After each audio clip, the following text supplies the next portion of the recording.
Olá galera, eu sou o professor Silvio Freitas e hoje nós vamos falar sobre o gráfico da função tangente.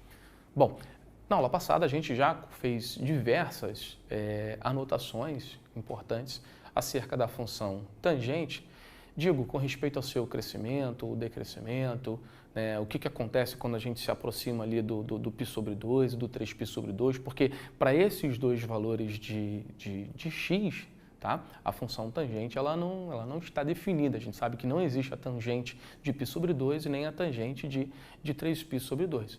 Mas a gente sabe que quanto mais perto desses valores a gente se encontra, seja próximo do π sobre 2 para valores menores do que ele, tá? Ou próximo do π sobre 2 para valores maiores do que ele, só você lembrar do seu círculo trigonométrico, tá? O π sobre 2 está lá em cima. Se você se aproximar por qualquer um dos lados do π sobre 2, quanto mais próximo a gente chega ali, mais rápido a gente tem o crescimento dessa função, tá? Então, vamos escrever aqui alguns valores numéricos da função tangente, para a gente poder, então, explicar um pouco melhor lá no plano cartesiano como é que fica o seu gráfico. Então, inicialmente aqui, quando x vale π sobre 2, já vamos lá escrever, né, que aqui não existe a tangente, não fica definida, e no 3π sobre 2 também não existe a tangente.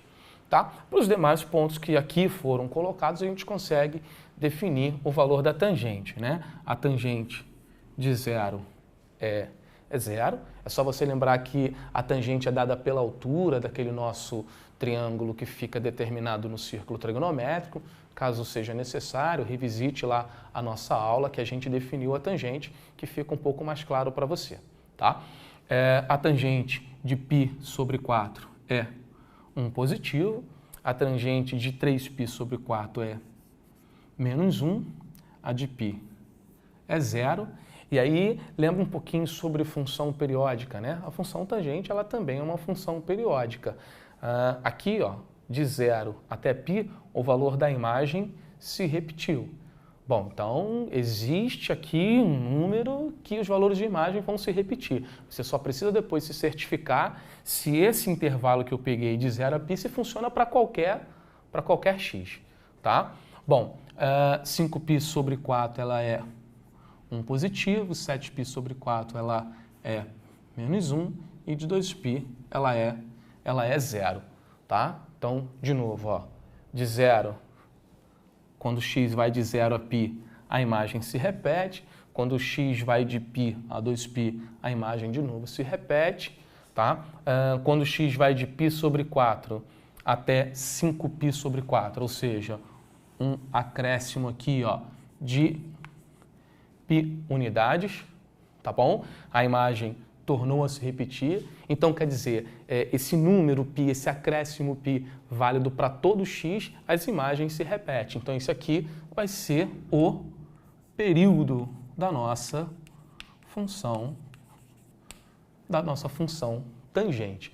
Então, no eixo x, a cada π unidades de intervalo, ok, o gráfico ele tem que repetir o seu comportamento. É como se você cortasse de um pedaço e colasse no outro. Tá? Vamos ver como é que ficam esses pontos no plano cartesiano e como é então o traçado do gráfico da nossa função tangente. Acompanhe comigo no nosso próximo quadro. Bom, pessoal, então nesse próximo quadro você está vendo aí o gráfico da função tangente, tá? Reforçando lá seu período também, seu período é π unidades, tá? Você pode observar aqui pelo gráfico e para você comprovar isso, basta você utilizar as regras de redução aos quadrantes, que tranquilamente você consegue visualizar que esse π é o período da nossa função tangente. É claro que se espera que a gente demonstre como é que se chega até esse gráfico. Só que no nosso curso a gente não tem todas as ferramentas necessárias, tá, para construir o traçado do gráfico. A gente precisa de ferramentas um pouco mais avançadas, que não é o intuito nesse primeiro momento. Tá? Então fica aí para vocês qual o desenho, tá? Qual o comportamento da função tangente. Essas linhas que estão aqui passando em cima do valor de abscissa π sobre 2, 3π sobre 2, aqui também no 5π sobre 2, é onde a tangente não está definida. Tá? E aí, mais uma vez, como a gente já falou no quadro anterior, quanto mais perto do 90 eu chegue, seja para valores menores do que o π sobre 2, tá? Ou para valores maiores, mais rápido é o seu crescimento. Perceba aqui pelo comportamento do gráfico que eu fico cada vez mais próximo desse valor, mas eu não posso intersectar essa reta aqui que passa por x igual a π sobre 2. Por quê?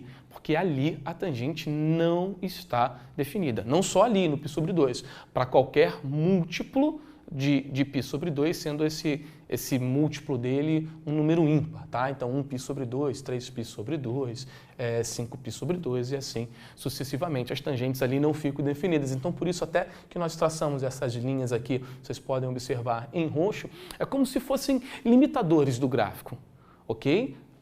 Para lá ele não pode passar, ele não toca e nem para cá, ele fica limitado por essas duas linhas aqui. Tá? Mas como o seu período é π, perceba, a cada π unidades, o gráfico vai se repetir. Tá bom? Ele não passa, mas o que aconteceu aqui, nesse intervalo, por exemplo, de 3π sobre 2 até 5π sobre 2, é o mesmo que aconteceu no intervalo de π sobre 2 até o 3π sobre 2. Tá? E aí você tem o gráfico da função tangente. Tá? Qualquer que seja o valor no y, qualquer que seja ele, você consegue achar um valor de x que esteja relacionado a esse valor de y. Tá bom? Bom, do mais, é só isso. Um forte abraço e até a nossa próxima aula.